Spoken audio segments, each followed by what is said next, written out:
how we manage the availability of prospective.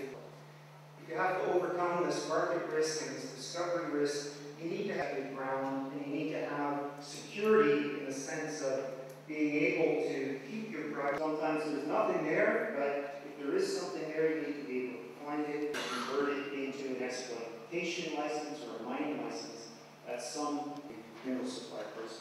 But most important of all is to have that process so that companies going into what is that's a long process. So you need to be certain that the stability will be on those risks.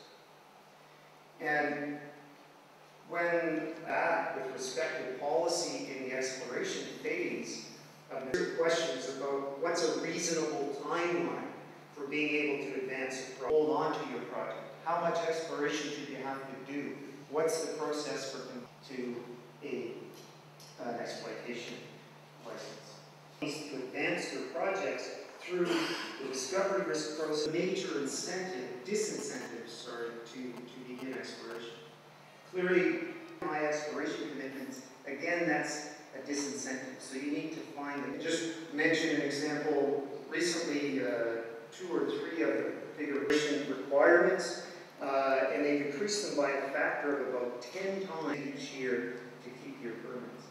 The companies that I'm involved with have always just no way that we could afford to pay those bills. So the idea of spending no money and have just walked away from their licenses. The turnover of licenses, you need to talk about that in the context of 1 billion square kilometers of territory. The necessity to turn over your license in a smaller jurisdiction such as Serbia, if you have countries that tie up the land, no one is advancing the project towards the ultimate goal of to the development and production phase of mineral supply.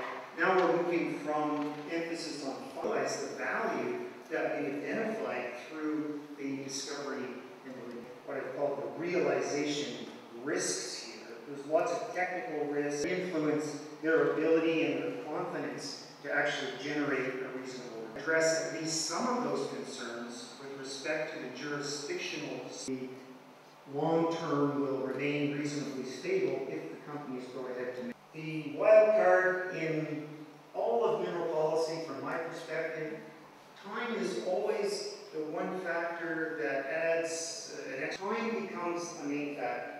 In my experience, most of the time that a project looks like it should generate value, it will eventually generate value. An automatic conversion from an exploration project into a more. Representing the time difference between when a discovery is made to when production. 36 copper deposits, which are all the copper deposits that have been built, that are being built right now.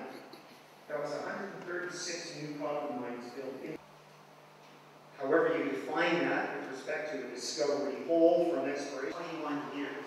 So half of these deposits took more than 21